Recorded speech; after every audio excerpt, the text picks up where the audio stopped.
Welcome to the Armchair Constituents, the weekly podcast about news topics. While we're not experts or academics, we do like to speak our voice freely. And keep in mind that as the facts change, so can our opinions. We are now about to present the main attraction of our world-famous show.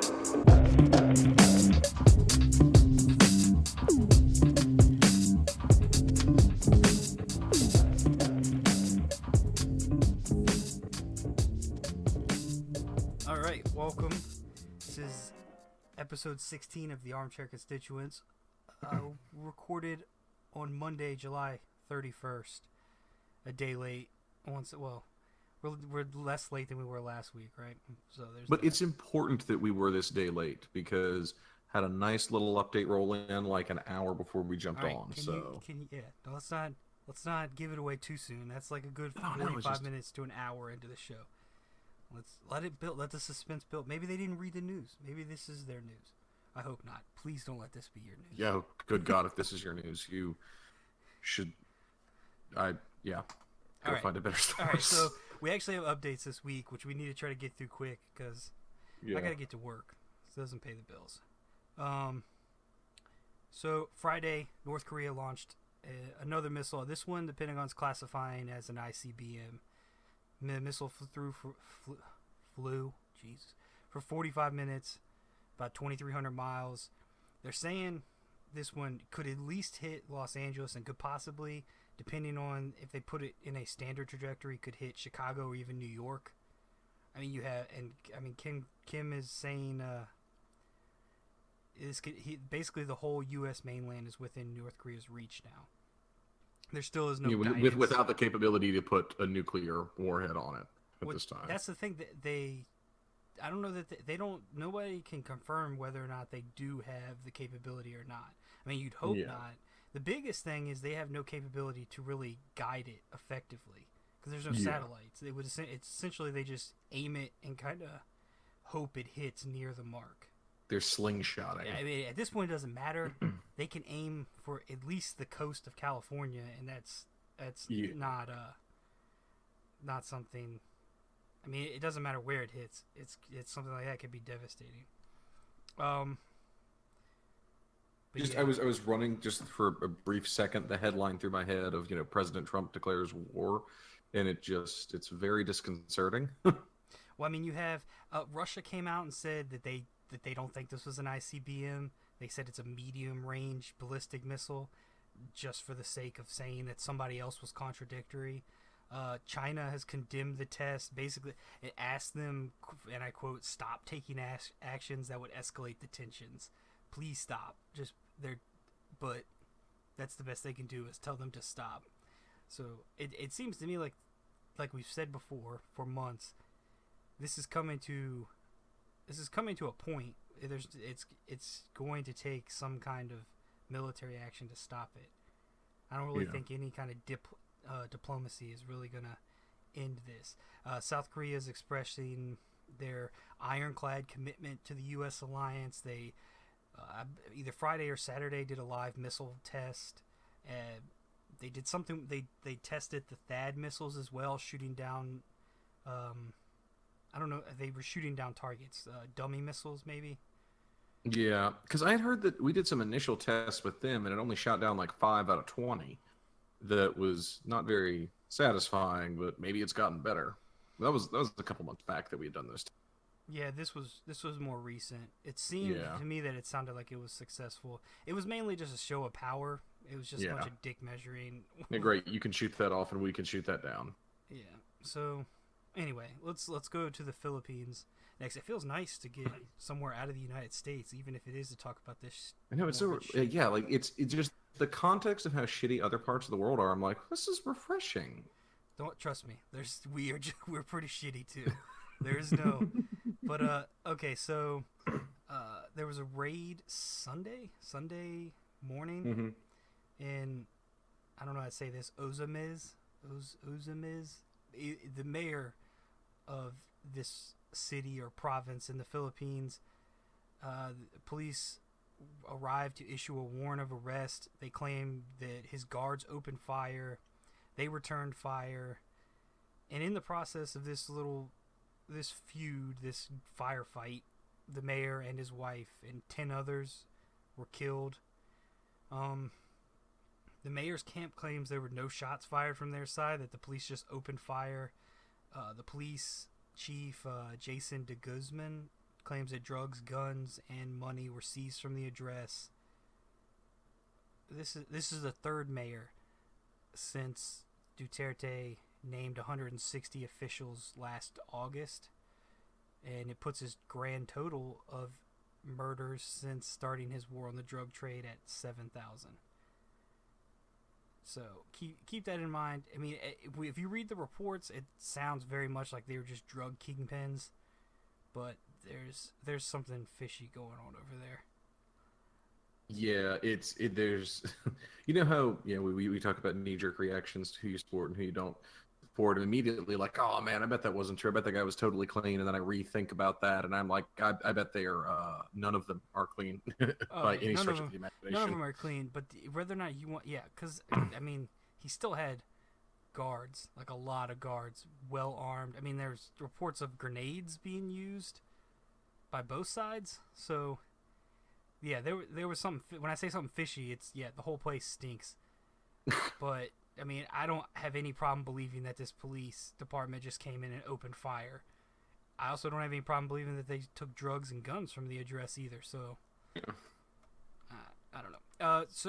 So next we're going to Venezuela, who they were celebrating yesterday and today after the successful vote for the Socialist Party. I guess it basically gave the ruling party the ability to form a constitutional assembly, which allows them to rewrite the Constitution and basically gives them unlimited power. I say basically. Congratulations, Venezuela! You just unlocked dictatorship. Yeah. So, electoral authorities claim that more than 8 million people voted Sunday, about 42% of the population. Other estimates put the number right around between 2 million and 3.6 million, and exit polls are saying at least 2.6 million were government employees. Jesus. Yeah, which means that they more than likely weren't given much of a choice in the vote. Most a quarter of your population works for the government. Holy crap. Yeah. Well, yeah. No, it's not a quarter.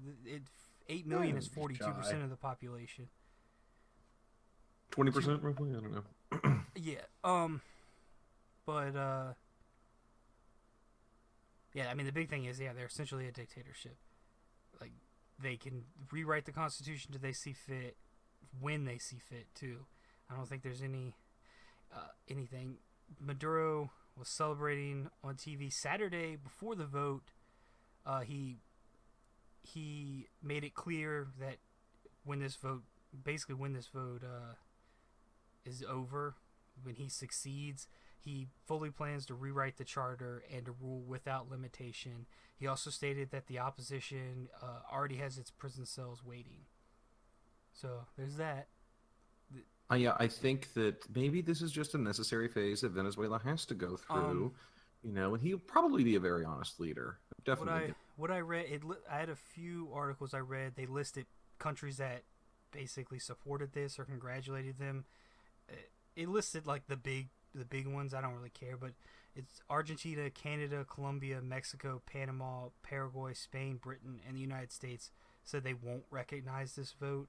Though I don't know what that matters. If they won't recognize it, I don't think that's going to stop anything there. Yeah, it's also not going to, to me, when you say something like that, it's incredibly symbolic. Like, oh, we don't like it. Well, I mean, are you going to, sever trade relations? What are you going to do?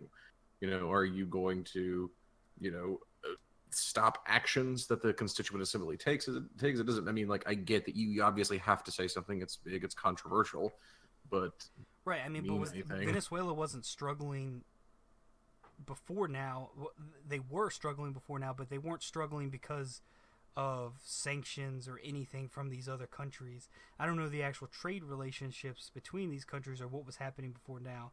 Maybe they could make it worse. I don't know how that helps anything, because it doesn't seem like the United States can always make your economy worse. Yeah, but what I'm saying is I don't see how it could help anything considering who's in charge and how little he seems to care. Oh, yeah. Well, I mean, it's So- just like sanctions on North Korea. It hasn't, I mean, it's just hurting the people at the bottom of society. Oh, yeah. But the people who are already struggling. Those are the people that were Oh, yeah. making co-ops and,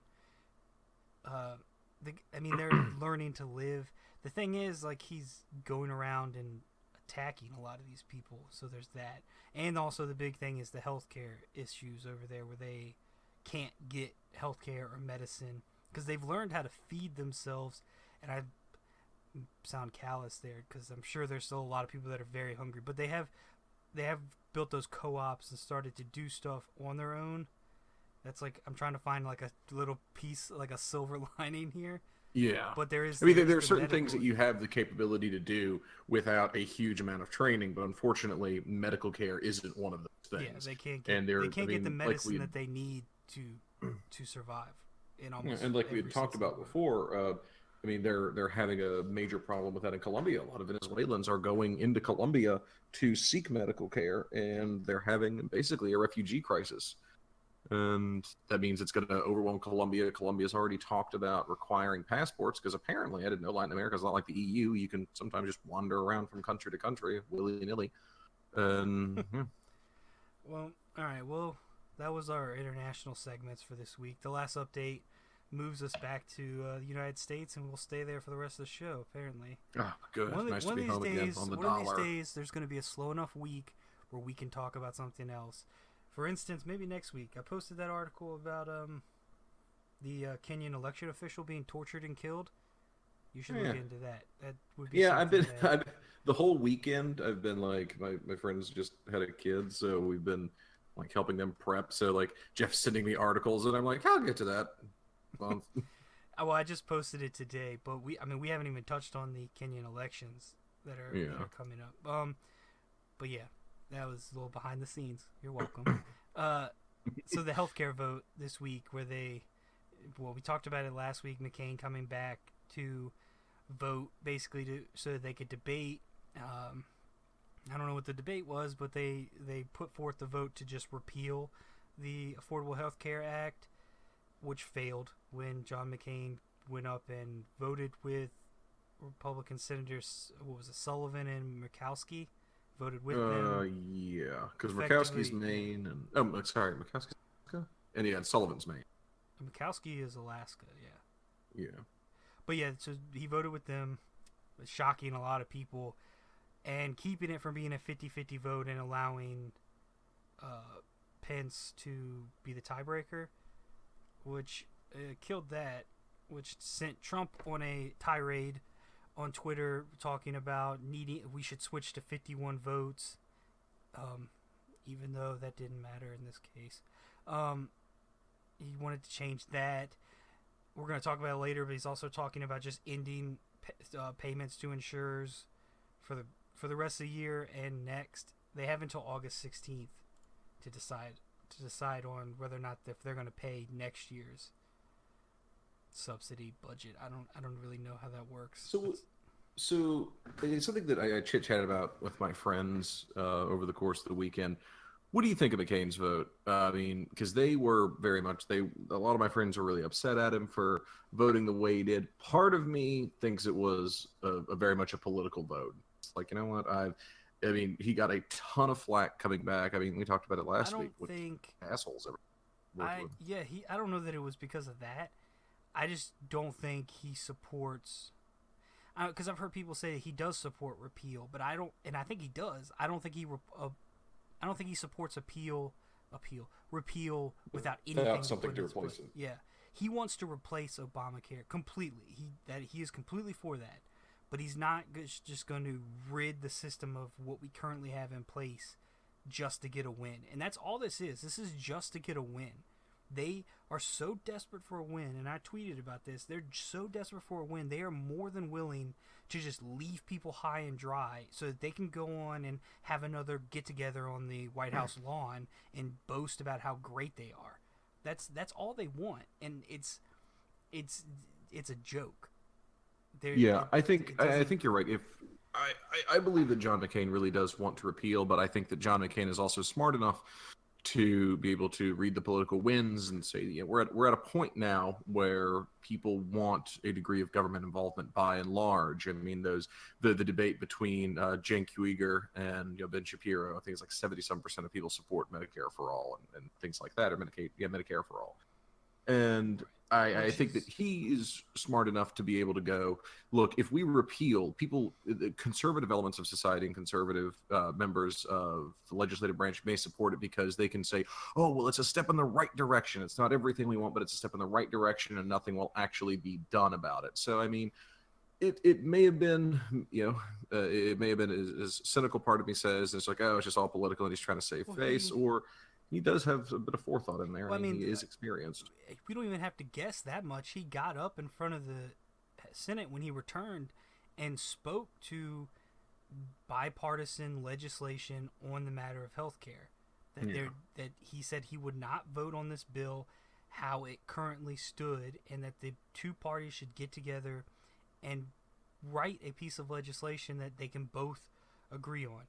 That's going to be difficult, but still... Yeah. That's why I said he's not going to just support ridding the current system just so that they can say they got to win. I don't know that that's that important to him. But speaking of which, Bernie Sanders was quoted on television somewhere saying he was certainly going to put forth a single-payer healthcare legislation. There's no timetable. There's only like 2 weeks left before recess, so I doubt it's going to be this month. Or before the recess, I should say. But Bernie Sanders is essentially Rand Paul to me. They just say this dumb shit, and I'm for single-payer health care. If they can find a way to do it, then it's going to be. But no one's going to vote for this bill but Elizabeth Warren. Yeah, nobody's going to vote for this. Like, he's too divisive, and he doesn't actually care. Like, he doesn't play the game, and as much as we say we hate the game, you gotta play the game if you're gonna try to get something like this passed. Bernie is, in my opinion, a really good figurehead, like Rand is. No one Rand's put forward like some stuff that seems reasonable, and Sanders has put forward is reasonable. But by and large, when they put forward these very public bills and things like that, it's just a symbol. It's just to get people to rally around. They don't even really they don't believe. They may believe in the concept, but they don't believe that this is going to pass. Like Rand coming forth and just throwing something in the middle of turmoil, just so he can add it to his list of shit he did. That's basically what it. Look at me, like. I'm still an outsider. I'm trying really hard, but the system love me, libertarians. Change. Love me, libertarians. Yeah. Please. My father was Ron Paul. Once upon a time, he made sense. Once upon a time. But I feel like Bernie's the same way. Bernie gets to keep, I cannot believe it's now that a lot of the Donald Trump circle jerk has abated on the internet, like when I'm on Reddit and such, it's people are back to, oh, Bernie Sanders. I'm like, I thought we were past this. Like, he's just, when he puts forward things like this, all I can think is, I just think to myself, like, well, great. He's just pandering to people that know it's not going to pass so that he can go, oh, vote for me in 2020. Or so he can just maintain the popularity. It's never going to pass this way. And that's the thing, too. I was thinking about this the other day. We talk about, like, Trump's administration and how little that's gotten done. If Bernie was in office, I think it would be almost the exact same way. We wouldn't have the tweets and all the other nonsense, but if we just speak to legislation, I think it would probably be the same exact way. It would just be a bunch of nothing happening. Yeah. So... Yeah, the palace intrigue wouldn't be nearly as fascinating, but we'd be able to talk about other things than what we're about to talk about, because we're going to move into the topics because we spent 20 minutes on updates. So happy about this first time. We have Priebus resigning. Last week we talked about Scaramucci being hired. He's also today been fired. But we want to talk about the shitstorm week that was the Scaramucci regime. I'm going to call it a regime because he essentially tried to conquer the communications. He's a supernova. Yeah, he was there so briefly and so bigly. When was? Let me get this. I don't know when the tweet was. basically, sometime last week, Washington correspondent for the New Yorker and CNN contributor Ryan Liza, I don't know how to say his name. I think it's Liza. Okay, he tweeted that Scaramucci was having dinner. He tweeted that he was informed by a senior White House official that Trump, the First Lady, Sean Hannity, Bill Shine, who's a Fox News executive, I believe, was having dinner with Scaramucci. This pissed Scaramucci off because he called Liza later that night to ask who leaked it to him, and he wouldn't give up the source. He threatened to fire the entire White House communications staff. Which basically Liza was like, well, that doesn't affect me if that's what you're gonna do. And he then asked Liza as an American patriot to give him a sense of who leaked it, which is like, what does fuck? his name rhyme with? Like, yeah, really. It's worth noting because he gets into a lot more, and I'm gonna go through it because it's just so fucking interesting. But Scaramucci was up for being. He basically was. I don't know the word. He was tapped to come in and be the communications head. When Trump was running or going to win or had won, Priebus blocked it. Keep in mind, Scaramucci sold his business or businesses to take the job and then was blocked, which is why he hates Priebus so much. And so he finally got into office after he just, I guess Priebus couldn't block it anymore.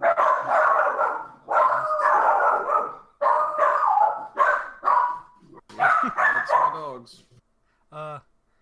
Sorry, headphones. All the earbud listeners are not deaf. For those of you curious, that's the sound of a small Jack Russell and a Dachshund Border Collie mix shouting at a stranger.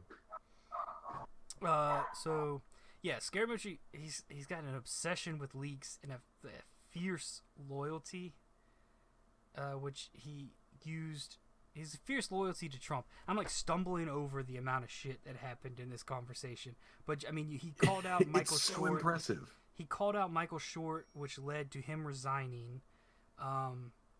He continues to just get worked up. He starts gloating about people he's already fired and the people he's gonna fire the next day. Calls Priebus a fucking paranoid schizophrenic, paranoiac. Yeah, I think it was a paranoiac. He did a little portmanteau there. Yeah, and then he continues and says, he starts talking like he is Priebus in this. Bill Shine's coming in. Let me leak the fucking thing and see if I can cockblock these people the way I cockblocked Scaramucci for 6 months. Essentially confirming that this is a vendetta. And then he starts blaming Priebus for leaking his financial disclosure form, saying that it's a felony. Which is already public record. Yeah, it's already public record. The reporter already came out and said that she got it from the Export-Import Bank. He didn't know this at the time, just to stay somewhat neutral in this thing. He's going to call the FBI and the Department of Justice, which is just ridiculous that the White House is constantly contacting them for everything. He then starts referring to himself in third person, saying that the swamp will not defeat him. That's a direct quote. He actually said the swamp will not defeat him, the him being him. They're trying to resist me, but it's not going to work. I've done nothing wrong on my financial disclosures, so they can go fuck themselves. They're trying. And then my favorite. Well, then he says, "I'm not Steve Bannon. I'm not trying to suck my own cock." I mean, that in fairness, that is not an untrue statement, but he continues saying that Bannon's trying to make a brand off the strength of the president. He continues saying that Priebus would leak these things. Next he says, what I want to do is I want to fucking kill all the leakers, and I want the president's agenda on track so we can succeed as an American people. To which Eliza responded, what? And then he just changed the subject to something about financial info leaking is a felony, and he has to go so he can tweet something that's going to drive this guy crazy, which brought in the leak tweet. In the light of the leak of my financial info, which is a felony, it's not. I will be contacting at FBI and at the department or the Justice Department #swamp #Reince45. He then deleted that tweet a couple hours later, and then Priebus resigned. John Kelly was hired as the new chief of staff. He's a retired Marine Corps 4-star general, and it was hired because Trump wants order and discipline in his White House. And just maybe 2 hours ago, hour and a half ago, Scaramucci was fired. Yeah, and that's the end. That's the end of the story. That was just a complete package of what the fuck. Yeah. So if everyone is just quiet for a second. Yeah, if you heard anything there, that was the sound of Michael Flynn letting out the biggest sigh of relief that has ever happened in human history, because this guy only made it 10 days in one of the most impressive, whirling dervish shitstorms. Could you imagine if he had lasted longer? He was burning so bright. There's no way. He just couldn't. Supernova! He couldn't sustain that. He imploded. He was so red hot. He was so white hot. He imploded. Yeah. To be fair, he'd been building this hate for 6 months. He was basically hired to get Reince Priebus to resign. He completed his task, and now he can go into retirement. And I don't know what he's going to do now, but he is crazy. This man is crazy. They basically just sacrificed a bishop to take out a queen. He called a reporter to ask about a leak and then went on a tirade and expected that honestly not to get out. He tweeted that, I believe he tweeted this, that he made a mistake trusting a reporter. You called him, and you're crazy. That's not even to count that he called CNN the next day when Lisa was on to basically try to say his side of the story. 30 full minutes, and I love the way it started because I started to listen to it. He called on when he called Chris Cuomo, and it starts with him. Basically, he goes, "Chris, I'm going to talk, and I'm just going to need you to. Why don't you just not talk until I'm done talking?" And I honestly couldn't listen after that because the look on Chris Cuomo's face was just like, the fuck happening. Yeah, seriously, he got the communications director job, and you would have thought he was given some lordship over a province in Washington D.C. He was locking it down. He was going to make sure nothing else got out. He was going to kill everyone that leaked any information. This man, I mean, it's never gonna, this isn't something to go to court. I don't think he was actually going to kill people, but that was his go-to, he was just going to murder anyone that leaked information. And it was a felony. It was a felony. If he didn't even look it up. So that's the crazy part, is he's essentially Joffrey. He was just calling any authority he could to make up crimes. See, I was thinking he was like Walder Frey, because he was brought in just to out somebody, and now he's gone himself because he was just so insane. Going deep into this. I know. Last night's episode was pretty solid. This was a really interesting story before he was fired, and now it's just great because now we have a bookend. We have him being hired, the whole stuff in the middle, and then a nice little bow on top. I wonder who he'll bring in next. Maybe I know. I maybe want to see what maybe Huckabee Sanders. Erdogan he'll give him citizenship and bring him in as a communications director, because then you can really get to killing the leakers. Because then it'll happen. Literally. Oh God. I wonder if Erdogan might hire him next. I mean, you got to have a place to go. And that man, like we've said, that man is white hot. He is full of piss and vinegar. He could give him reigning power over Erdogan's secret police, and we could give him a Darth Vader uniform. He could just go around with his kill squad, taking out anyone that says anything wrong. You know what's really funny is I was talking with my buddies about this, and just about Scaramucci being there. And the first thing, there was a picture that got used of him in the Times and the Post, and it's a picture of him with his Starbucks iced coffee, and he has these big aviators on, and he's got the ring on his right finger, and he looked almost exactly like Milo Yiannopoulos in that photo.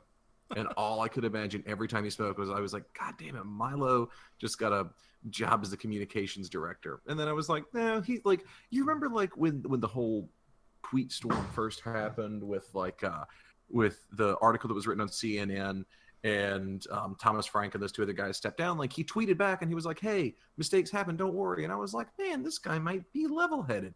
And then he started talking about Steve Bannon trying to suck his own dick. And I was like, this is the best thing that I have ever seen in my life.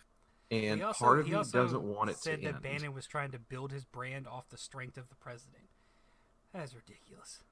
Definitely. What strength? You know what's fascinating? There is almost a nobility to this man's total lack of ideology. And this is something that a buddy of mine brought up that I thought was actually a good point. In that, so insofar as like, I don't like Bannon, I don't like Priebus, I don't like Sessions, but what differentiates those types of people from the people like Scaramucci, the people like Kushner, the people like Trump, is that those people actually do have an ideology. They have something that they're trying to accomplish. The rest of these people, and to me, Scaramucci was the absolute antithesis of this, because he went and deleted old tweets and like changed his political views overnight, was that these men have no ideology. They are just self-promoting yes men, and that's all they are. And that's what's even more frightening, is that it's not an ideology. There isn't a goal except power for power's sake. That's what Trump wants. He wants yes men that will tell him he's doing the right thing and protect his interest. Everybody said this when he was running. We need a businessman in office to run the country like a business. And that's what he's trying to do. He's trying to run it like one of his businesses, where you lie, cheat, and steal to get what you want. And anybody that tells the truth that goes against you, you make up false claims about them and try to discredit them and get them fired. We're going to be streamlining, so we're going to have to make some cuts. Sorry, Nebraska. You're a little redundant. Yeah, we'll get into that soon. Yeah. So, no, but just one last point. One of the really neat things about it is that Scaramucci is actually pretty liberal, and that's what's one of the most interesting things about the whole about this whole debacle, is his tweets in the past. Like, he went through and deleted all of his tweets where he was like, he's a huge supporter of LGBTQ issues, and like he was a harsh critic of Donald Trump during the campaign, spoke out against him and tweeted against him on numerous occasions. But I think there was a write-up in the New Yorker, it was one of the New York papers, maybe in the Times, where the journalist describes a dinner she had with Anthony Scaramucci, and she's like, he railed against the Republican Party the whole time, and how the Republicans really need to get over their issues with homosexuals and transgender people, and just like what a flaming liberal he was on social issues. Trump talked about it before, that he was fully supportive of LGBTQ rights. I don't know why I couldn't think of the T, but he couldn't. What's that one that comes after S? Son of a bitch. He was completely for their rights. They asked. I saw a video of them asking. I think it was someone from like Good Morning America or something, asking him if not Kendall Jenner. What's Bruce Jenner's new name? Kylie?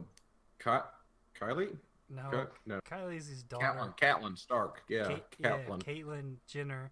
If she wanted to come use the bathroom in Trump Tower, would she be allowed to use whatever he wanted? He's like, yes, she would. She could use whatever bathroom she feels comfortable. But then that all changed when he was elected. So yeah, this circles back to your point that they have no ideology. It's just whatever they feel at that moment. I think Scaramucci just took this job, and the way he acted, I think he's just trying to write a book. I think we're going to see a book very soon of him just talking about the White House. My 10 days in the White House. It'll be a 400-page book. Yeah. Ghost written by Milo. That'll be awful. Let's see. Let's move. We got to burn through some of these. Yeah. So there's a court ruling this week. It was a federal court. I think it was in Loudoun. It was definitely something to do with the Loudoun County Board of Supervisors. I thought this was interesting. I thought something you would like to talk about, which I never want to talk about court cases. So take that for what you will. Basically, this this federal judge ruled that blocking people on social media violates free speech. That's the headline.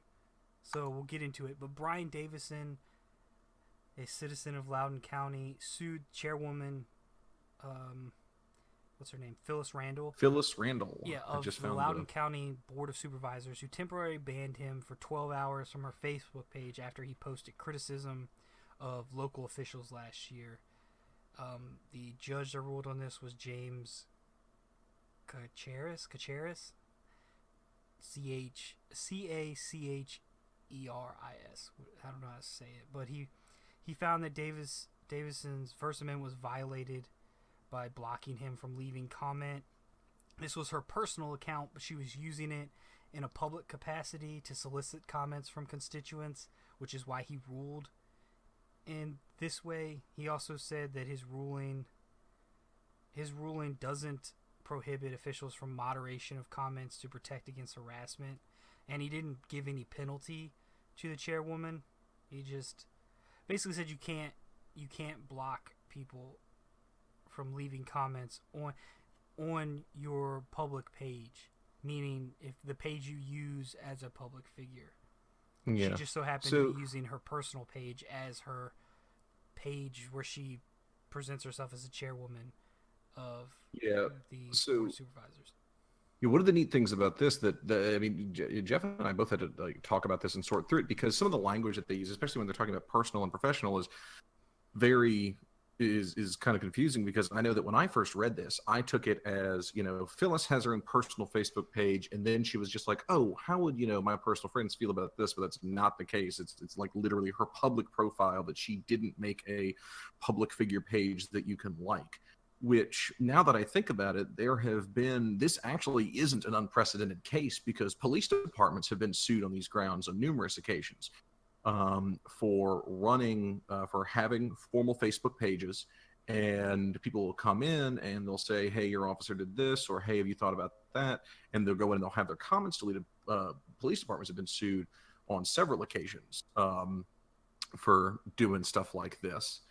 So it's one of those things that if you people just need to be smarter about technology. You need to have your personal entirely separate from whatever your public is, because when people behave like this, when they use personal accounts labeled as personal, anything that they can't, or if they muddy the waters at all, it makes it incredibly difficult to distinguish between anything. Right. And I couldn't find anything that said like what Davison's actual comment was, other than it was criticism. And it did state that like harassment, which I take to mean like verbal harassment, being just throwing names around, or like verbal attacks.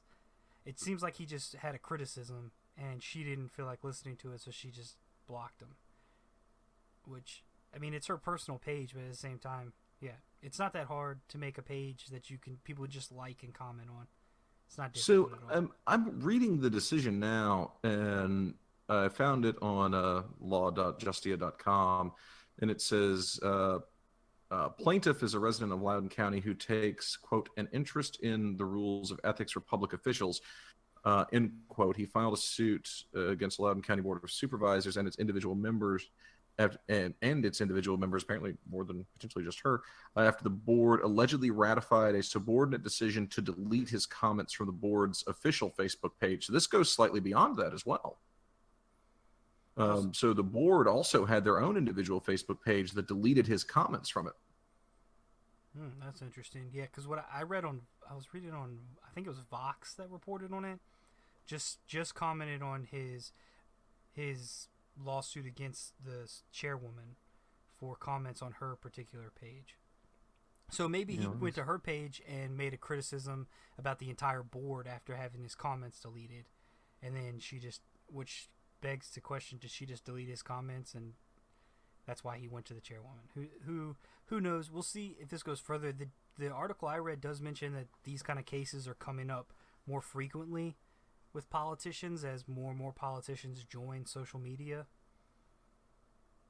Okay, so reading a little more into this, his actual complaint is a little bit different than what it was presented as. So, so here to quote the ruling, to quote the case, plaintiff alleges that defendant Randall utilizes an official Facebook page in connection with her duties as chair of the Loudoun County Board of Supervisors. He claims that defendant Randall uses her Facebook page to communicate with her constituents and through it solicit and allow public comments and discussions. He further contends that as an official county social media website, the county social media contents policy, which I didn't even know Loudoun had a policy on it, applies to defendant Randall's Facebook page. Plaintiff claims that Randall blocked him from posting comments alleging comments critical of either Randall's actions or those of government officials in Virginia. So, I mean, so it looks like it's her, and he apparently didn't do anything out of line. He was just critical of her on her public page. And he also had his comments deleted from the official Facebook page of the Board of Supervisors. Right. So this is from what I saw, the judge stated that she used her personal page in a public capacity to solicit, which could be anything. As at some point she posted something asking for input from constituents, and that switched it to a more public capacity.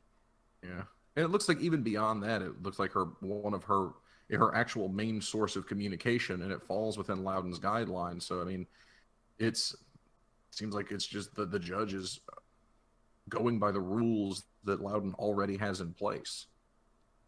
Right. So, sounds like this lady just doesn't know how to use social media properly. Yeah, I just found this interesting when I saw the headline, so we looked into it a little bit more. But like I said, it does mention that these kind of cases are becoming more frequent, which would be interesting considering I'm sure Trump has a ton of people he blocks on his personal Twitter page.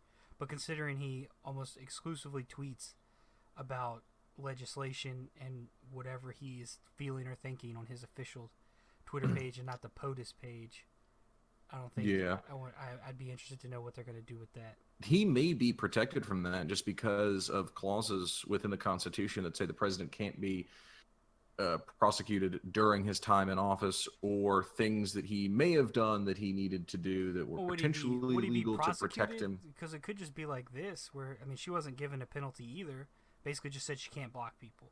It's not really so. I don't think it. But he can't go. He can't go to court. I understand what you're saying. Yeah. So yeah. Okay. Well. Also, that would be possibly the best court case in the history of court cases. If that did happen. She called me a butt face, and I won't stand for that. I am the greatest man that's ever existed. You see my tan? It's perfect. Yeah, you do. I'm glowing in the dark. The lights are out. I'm a nightlight. I am the night. But it's just the weird translucent bags under his eyes that are glowing, not his skin. I wonder if he spray tans his armpits. That's something that's going to eat at me. I want to believe that Trump hasn't taken his button-up shirt off in the last 20 years. That just makes me feel better about everything. I don't want to think about anything further. He's just tanned his hands from the neck up and like his ankles, just in case he sits down in some tight pants. Let's move on to the new sanctions, the bill. The quickest of our topics today. Yeah, I don't know that it's that quick. It's newsworthy. So the House and the Senate almost unanimously passed a bill this week, slapping new tougher sanctions on Russia mostly, but Iran and North Korea are part of this. But more importantly, it takes away the executive branch's ability to ease sanctions against these countries without congressional approval, which is, I think they just kind of put this through because of the whole Trump-Russia issue.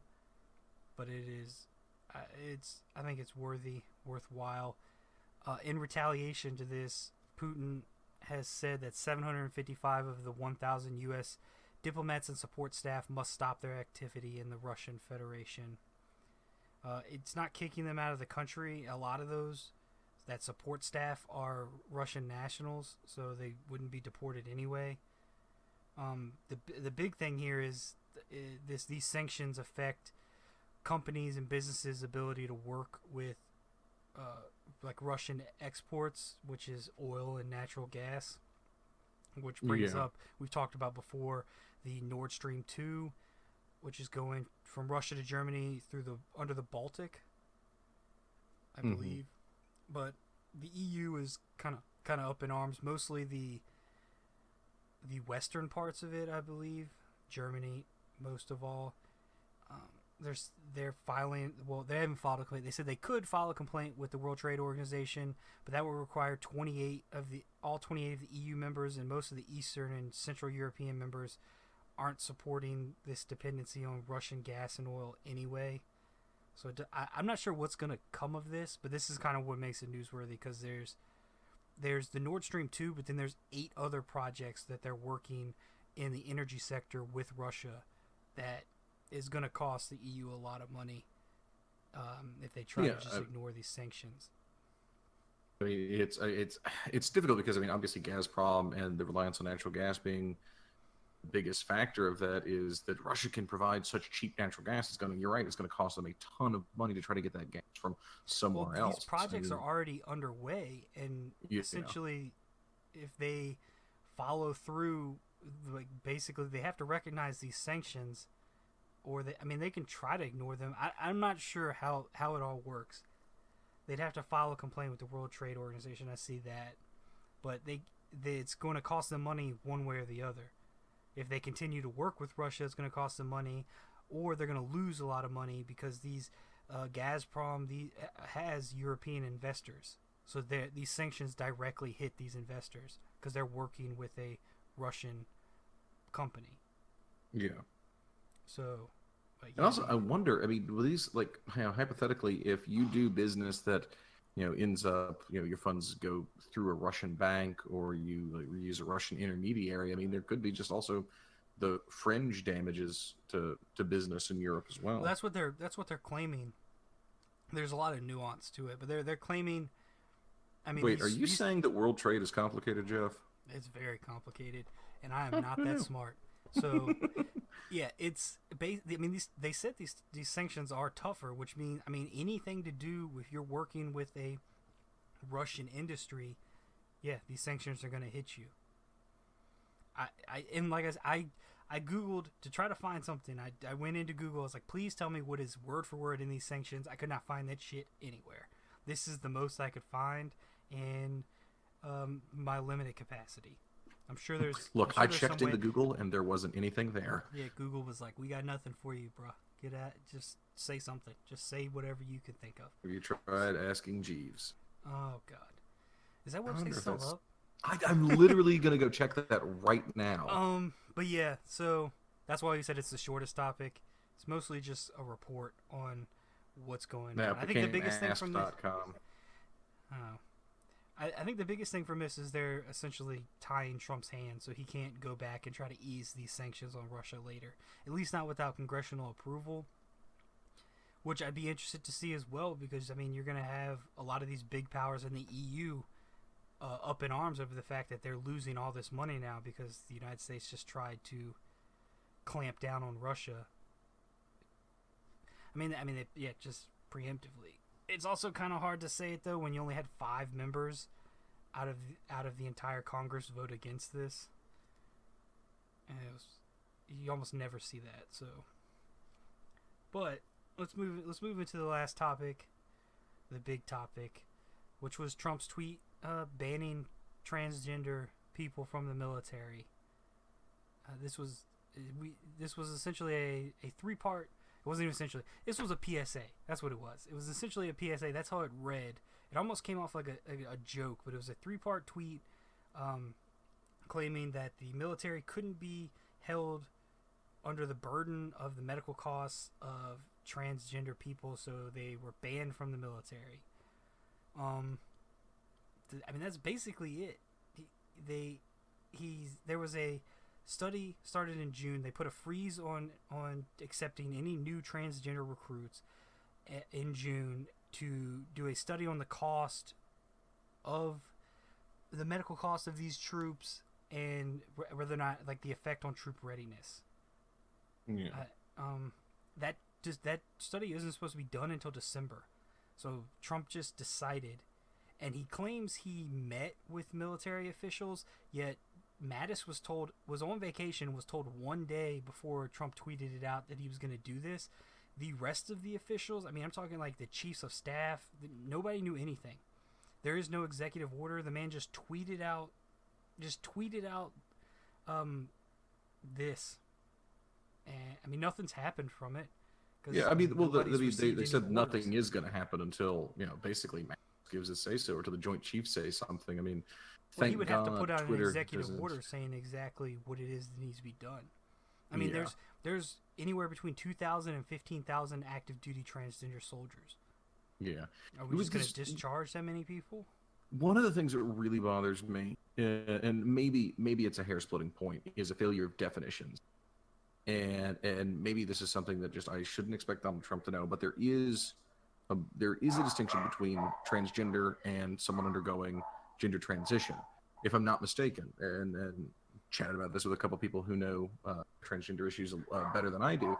It seemed to be that they agreed with me, which is, a transgender person is a person that does not identify with the sex that they were born, and right. That is totally separate from someone undergoing gender reassignment, which I guess the term would be transsexual. So, yeah, you're assuming that all transgender people are going to undergo sexual reassignment, and that there's going to be some huge burden, which is a ridiculous assumption to make. I mean, I know transgender people that have not undergone gender transition because they don't want to. It's also or worth because it's incredibly expensive. Bringing up the RAND study from 2016 that looked into this and found that there was minimal impact on troop readiness, and the medical cost it raised the medical cost from the medical cost of each soldier to 0.13% from 0.04. It was very minimal cost increase. Now this is a controversy going on right now with the defense and security budget, because you have people that are saying that whether or not taxpayer money should be used for gender transition and hormone therapy, which is what you were just talking about. Not every transgender person is going through hormone therapy or going through a gender transition. So I don't know. This is one of those things. I've heard a lot of stuff. Basically, that transgender people are more susceptible to depression and a series of other things. You have people running around spewing nonsense about them being basically having mental disorders, and the military doesn't take people with mental disorders. There's a lot of stuff. I mean, for me, I think that the military, I think that we should be reserving all judgment at this. I think that I'm very supportive of transgender and transsexual issues, but that's just the knee-jerk part of me that says I want to be supportive of minority members of the community going through something that I will never go through, at least to the best of my knowledge. But I think the military is a very conservative, very static, very slow to change institution. It kind of needs to be that way. Yeah, I mean, but there's still plenty of support on the matter.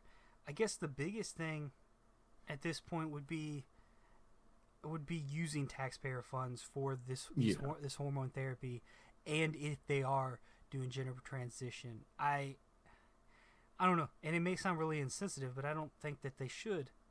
I agree. I mean, it's because that's not something that's medically needed. Yeah. So I talked with all my friends that were in the military about this, just because it was a big topic this weekend. And the single biggest complaint that everyone had was that, they don't have a problem with, homosexuals serving in the military. They don't have a problem with women being in combat roles, because those there's no direct cost. You aren't expecting any type of special treatment that is on, you're beyond your biological necessity, things like that. And they have no problem with, gender people serving. The problem always comes down to potential abuses of someone joining the military and then using the opportunity to undergo sex, right, and have the government pay for it. Which I get that in a hypothetical world that this type of abuse could take place, but the likelihood of it seems so small that it seems negligible. That being said, I'm not in the military, so I don't know what the life is like. If this person, I'm just making up a hypothetical person, is transgender and wants to serve, then that's fine. I don't see why we should ban that person. I mean, there's still tests if they want to try to say this person is mentally ill or suffering from depression. I mean, they do these evaluations. This is all checked before they allow them to join.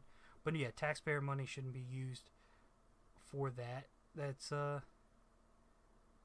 don't know. I don't know. You sound really insensitive when you say it, but I don't see it's not medically necessary. It's something that can be taken care of later. You should be focusing on the task at hand, which is what you joined the military to do, I would assume. This isn't necessary. But I also don't, I mean, banning someone that wants to serve because of something like that is ridiculous. I think time will sort this out, just like homosexuals in the military was sorted out. I honestly think one of the most interesting things is that how people like Donald Trump and how some of your more conservative reactionary people can simultaneously inflate the impact that LGBT issues are having on society and also deflate them. Because when you talk to them about LGBT issues with regards to the military or in segments of society like that, it's a huge deal. It's changing everything we know. This is ridiculous. But then you'll listen to them in other arguments and go, oh, well, it's such a small segment of the population, it doesn't, yada, yada, yada. And it's very interesting the way that people who are opposed to this sort of societal change that we're going through, whether that societal change is they can say it's a huge deal, but it's also not. It's also such an infinitesimal. It's also just the fact that he uses money as a reason for it when he uses so much taxpayer money to go on his little golf trips or send his kids all over the damn world. I don't want to hear that bullshit. If your excuse for everything is a waste of taxpayer money, you waste more money than anyone. You don't care at all that you're doing it. You go on a golfing trip because I guess that's your right. You get to do what you want on the taxpayer's dime, and that's we elected you, so we assumed that cost when we elected you, I suppose. I had a friend of mine. We were talking about circumstances in which you ought to be able to discriminate in gender in the military. And she was in the Navy, and she said women shouldn't serve on subs at all because if you're a female and you go and you're underway in a sub and you didn't know you were pregnant before you went under, there's no way to get you out of there if you need medical treatment without putting the lives of everyone in the sub at risk, because you might surface in the South China Sea and now everyone knows where you are. And I had not considered that because I'm not in the Navy. I don't think about submarines every day. And I feel like that is perfectly valid. That's legitimate. I had a bunch of friends. Is that the best argument though? Because you could just do a pregnancy test before you leave, and that's taken care of. Well, I mean, it also looks at how soon after did you have sex. I mean, not all pregnancy tests. If you just take one, it's not going to be accurate, but it might not necessarily be accurate. But I feel like there are just using it as an example, justifiable. Or better reasons to discriminate for someone being in a particular role than, it's just money. The military has a ton of money. We spend ridiculous amounts of money on our military. And to just sort of back in what you're saying, talking about the argument of $790 billion defense and security bill. Yeah. So. The basically what I was getting at is the argument that it's expensive is just absolutely ridiculous, coming from, like you said, a man who spends absurd amounts on golf. Right. I think we're good on that one. We're hitting that hour. We've moved through this quick. We're gonna move into Twit, which is fairly long considering. Didn't even have to stop for a bathroom break. How about that? Mm-hmm. So first up in Twit is Trump in at an event in Brentwood, New York this week, told police not to be too nice with subjects. This was immediately criticized, but the actual quote is, please don't be too nice. Like when you guys put someone in the car and you're protecting their head, the way you put your hand over their head, and he puts his hand on the back of his head. He said, you can take your hand away, okay? This was immediately criticized by pretty much every police department in the country online. You had Blue Lives Matter coming out and saying it was clearly a joke. To me, this is one of those things that you don't really joke about, especially if you're the president and you're addressing a bunch of police officers and you're in a climate where police officers are essentially murdering people on a weekly basis. Maybe just let them stay with policy. Yeah, there's a time and a place for that joke. If Anthony Jeselnik said that, we'd go, oh, Anthony Jeselnik, you gallows humor comedian, you. But you're also the president, and I feel like so many things that Donald Trump says have to be defended as it's just a joke. It's also just a joke. He's not being serious. He is being serious. He's saying it in a jokey manner, but if he saw a video of a cop pulling his hand away and letting a suspect smack his head into, he was like, yeah, that's what I said. He wouldn't take that, hippie. He's not joking. He's talking about like gang violence. I get it. But he also talks about throwing people in the back of vans. Keep in mind, it was a few years ago when a suspect had his neck snapped in the back of a van for just being thrown in there as they drove around recklessly. Stop joking about shit like this. You're in charge of the country. Just please. I feel like I've said this every single week. Just please act like it for once. Try. I know it's hard. You fucking toddler. And let's just keep going because everything is about Trump this week. Yeah. I've got one that's not in here that I think is worth talking about though. So we might have a non-Trump. Well, okay. See what our time's like. We'll tack it. We got plenty of time. We're only in an hour. So Trump tweeted Wednesday after Senator Murkowski voted against repealing the Affordable Health Care Act that Senator Lisa Murkowski of the great state of Alaska really let down Republicans in our country yesterday. Too bad. Later, Senators Murkowski and Sullivan received calls from the Department of the Interior warning them that their state's future was now under consideration. Essentially saying that they were going to forcibly cede Alaska from the Union, I suppose. We tried to Google if this was a power. We were trying to Google if this was a power the government had to just kick a state out of the Union. Nothing. We got nothing. We got some stuff about impeachment. I don't know. Got a lot about the Civil War. Because, the last time this came up, it was the opposite. A bunch of places were like, hey, we don't want to do this anymore. And so people wrote a lot about that. If you're working in the Department of the Interior and somebody from Trump's office asks you to make this call, just lie. Just lie and say you made the call. I hope it gets out. I hope that it leaks out what idiot made this call. This is not how democracy works. You don't try to punish us representatives for voting against something you want by threatening to kick their state out of the country. That's not... What in the fuck? The only thing I can think that's comparable to this is the national drinking age being 21. Ronald Reagan dangled highway funds in front of all the states, and he said, hey, look, if you don't find your way to make the drinking age 21, you're not going to get federal highway funds. And I think that's kind of a dick move, but it's also not threatening to kick a state out of the union. Yeah, I don't care for Reagan. I think he's an idiot. Okay. I mean, but let's move on to the next thing about Trump, which is he's threatening now to end insurance payments, subsidy payments. Yeah, so after the repeal bill failed, he told Alaska they were considering kicking them out, and then he tweeted out basically saying he was considering ending subsidy payments. This is what I talked about earlier, where I was saying August 16th is the deadline to submit rates for 2018's Obamacare plan, and insurers have already asked the government to commit to paying $8 billion in payments next year for subsidies.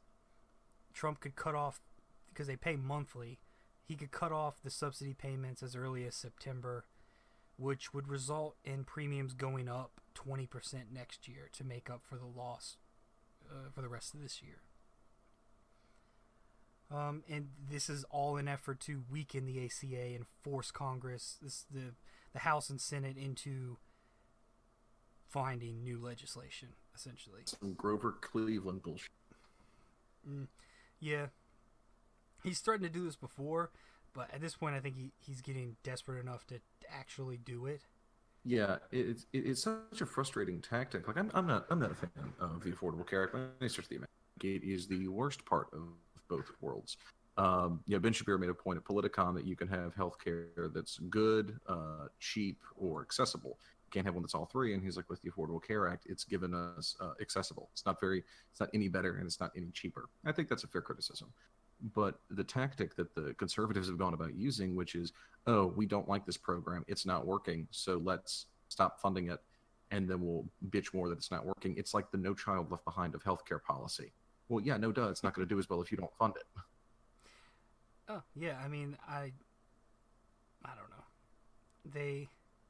It's obviously, Obamacare is a Band-Aid, and it's just a half fix. It isn't fully fleshed out. We talked about this before, and it's not failing as bad as Trump would have you believe, but it is not. It's not good. It's not good, and it needs to be fixed. There needs to be new legislation, but just trying to cripple the system or repeal it, it's not how you go about things.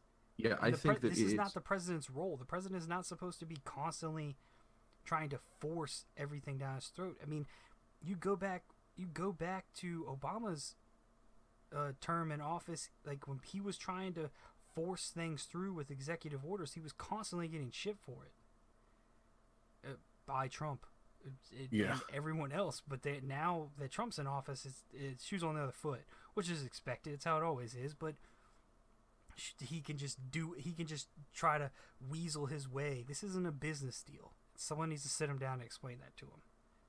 I think it's so endemic, or such a great example of what a horrible position we're in, that the most that we can come up with on healthcare, and the thing that we are the most excited about, is that a don't just get rid of it bill skated through with one fucking vote. Like we're super thrilled about this. We were one vote away from a tiebreaker that would result in the healthcare, the ACA being repealed completely, and then we would just. I honestly don't know what would happen in that scenario. I'm assuming there would be some kind of layover event. Yeah, and they would try. They would vote to repeal it. It would be repealed, but it would stay in place until they found something else. But I don't know. They tried to. They just keep trying to pass something else, and Trump is still telling Republicans not to give up on repealing healthcare, repealing the ACA, and not to give up on a new healthcare plan, all this stuff, which they shouldn't just give up on it. But yeah, I don't know. If you have McCain coming in and calling for a bipartisan bill, I think they got to come to some kind of consensus. It's just the Democrats need to stop kidding themselves and sitting there saying that Obamacare works and they don't need to change anything. Well, they will come to a bipartisan consensus. Everyone but Bernie Sanders and Elizabeth Warren will agree that the bill that Bernie Sanders puts up, no one wants it. No one's going to vote for it. Yeah, That'd be the only like bipartisan he's consensus they put come up, to. it's just going to be a sheet of paper. It's just like, everyone gets Medicaid. Bernie, this doesn't work. It will work. Trust me. The banks don't want it. He's just, okay. All right. The town crier. Let's go. Let's go to the next one. I was gonna say the last one, but it appears Kramer has something else. Lindsey Graham warned in an interview that if Trump fires Sessions, there would be holy hell to pay. Holy hell to pay. Yeah. He talks about a lot of this stuff in this. It's really not even an interview. It's just a sound bite. But Senate Judiciary Committee Chairman Chuck Grassley, he tweeted Wednesday night, no way he would fit in confirmation of a new attorney general this year. So if Trump was to fire Sessions, not only would there be holy hell to pay, there wouldn't be a new attorney general this year. Rosenstein. Graham called Trump's abuse of Sessions unfair, And if he really wanted to fire him, he needed to use his power to do so and stop basically attacking the Attorney General. He'd have to accept the consequences for doing so. He also, which I found interesting, he said Trump is interjecting. What Trump is interjecting would turn democracy on its head, and he's trying to change 200 years of tradition. Which he said it very ominously. So, and I understood what he was saying. I could see a lot of people just trying to say, yeah, he's trying to drain the swamp. He's going to change things. But he also said that removing special counsel Robert Mueller without good reason would be the beginning of the end of Trump's presidency. You ever watch a really compelling drama like Ozark or Breaking Bad, and suddenly it shifts to the perspective. I haven't watched Ozark. God, I hate Jason Bateman. It's so good. But anyway, you've seen Breaking Bad, but you ever watch just a really good drama where like suddenly a couple of episodes shift to the point of view of one of the antagonists, and you get a feel for what they're doing more, to have sympathy for them? That is exactly how I feel about this entire fucking administration. It's like the point of view shifts, and like suddenly Jeff Sessions is like, I'm just trying to do my job out here, and Lindsey Graham is like, we are going to defend democracy together, like he's Marty Huggins from the campaign.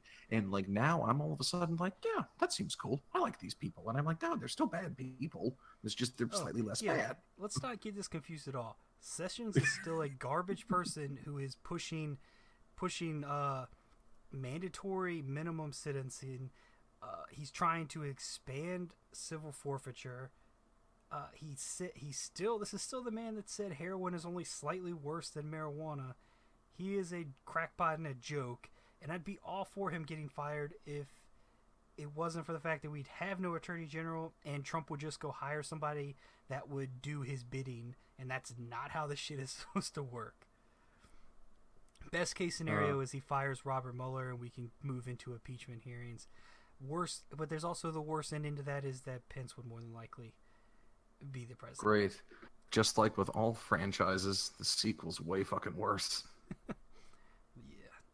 Yeah. So for for the twit that I wanted to bring to the show here, I wanted to talk. I totally forgot about it. I want to talk about Tomi Lahren. You see the little debate that she had? Oh yeah, I forgot about her. Yeah, I didn't see the debate. I just saw the headline. But yeah, go ahead. Yeah, So apparently, she had a healthcare debate, or she was being interviewed, and she's a huge opponent of Obama. Sorry, the Affordable Care Act. I hate when people say. Anyway, yeah, she's a huge opponent. You notice I try to say affordable care. I know. I picked up. I appreciate the effort. Effort goes a long way. But yeah, so she came out and she was like, the Affordable Care Act is still crap and socialism and death panels and stuff. And then it was revealed that at age 24, she's still on her parents' health insurance, which, if I'm not mistaken, wouldn't be possible with the Affordable Care Act. Yeah. Now, it spawned a hoopla because there were some people going, you fucking hypocritical piece of shit. And there were other people that were like, look, just because you disagree with something doesn't mean it's bad to take advantage of it. It's like saying, we live in a first world culture and need to care more. And someone's like, you say tweeting from your iPhone. So it brought up interesting points. Here's the thing. I'm going to defend her for a second. Not because she's not a hypocritical piece of shit. She is 24 years old, which I did not know she was that young. And I say that young, so it's only 3 years younger than me. But still, she's still formulating her opinion. And we've seen this when she talks about, she's made statements about abortion. Birth control. She got fired from the Blaze for being pro-choice. She is changing her mind because she's 24 years old and she's still formulating her viewpoint on life. It just so happens that she has been successful in the conservative realm because she is a very attractive blonde female, and that's why. And so she's moved up in ranks. I do have a question as to why she didn't have her own health insurance policy, because I'm assuming that she's well off. I don't know if maybe she moved back onto her parents' healthcare policy. I guess that's maybe getting fired from the Blaze, maybe. But or yeah, I don't want to. I think there are plenty of reasons to attack Tomi Lahren that are outside of this. Does it look good for her? It doesn't look good for her. She looks like what's the word I'm looking for? Millennial. But at the same time, I don't feel like it's a just criticism. I mean, when it's like if someone it's saying that you can't criticize a society that you take part in. Oh, we live in a the person that tweets, oh, we live in a vapid culture, and someone replies, oh, you say from your iPhone, get over yourself, world hypocrite. It doesn't look good, but it's not a real criticism. It doesn't. You can, I participate in our post-industrial capitalist economy. But that doesn't mean that I can't criticize my personal standpoint, especially when it comes to healthcare, is you can't have you can't truly grasp it until you are doing it on your own. Like, by having your own policy, understanding how it works. If you're still on your parents' policy, I mean, you go back to us in college when I almost said Obamacare, the ACA. How do I book doctor's appointments? Yeah, when it was when the ACA was being proposed. I mean, of course we were against it. This is ridiculous. Death panels, rabble. There was, and now you see it, you're like, well, this is somewhat better. It's affordable. They have a point. So yeah, I mean, you start to see it different as you get older and you start doing these things on your own. You start to get a different standpoint, which is what I assume she's getting at. She's, like I said, she's still young. Yeah. This also brings up an even more important. She's 3 whole years younger than you and only 2 younger than me. Whatever. A billion times more successful. Damn you. Yeah, fucking seriously. Wait, if you could monetize it, I think she's like 10 quadrillion times more successful than us.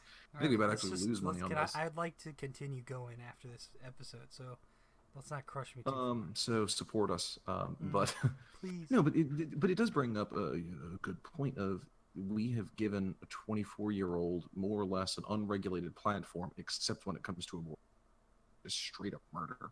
To say whatever the hell she wants, and we expect her just to have everything figured out, which is, like you said, Jeff, that's a really good point, and I guess that's the point that everybody's missing in all this. Because once you become a public figure, your age no longer matters. You're open to public scrutiny. They'll throw you up there against Noam Chomsky and expect you to hold your own, and then run you through the ringer when you don't. Yeah, I mean, they talk about it all the time on the Fifth Column. You don't have to be right in an argument to win the argument. God damn it, Jeff! We made it all the way to the end. Hey, we made it all the way to the end. You only have to take one shot. Well, there wasn't a new episode this week, so we didn't have anything to really use. Good. I was going to ask you that when we got when we got done. I was just like, did they not put one out? Because I didn't see one. They tweeted out days ago there would be no new episode. I barely check Twitter. Yeah, I know. You should start checking more. Which, now that the episode's over, please follow us on Twitter at the AC Podcast. But that's it for this week. Sorry for being late, but it was only one day late. And it gave us a lot more on. Oh, also, Scaramucci apparently, this is the point I wanted to bring up. Allegedly, and this is according to Wikipedia, his nickname is the Mooch. And I could have gone without ever knowing that. I just need you. But I don't know if it's true, but I want it to be, because that solidifies the fact that this administration is run by a cast of characters that are all in an early 2000s comedy centered around a fraternity, the Mooch. Anyways, we have a new blog up on free speech. Please, it'll be in the description, the link. Still have the Discord going. We'd like to get more of you in there, get some input on what we talk about each week. And like always, follow us on Twitter. He just left the channel.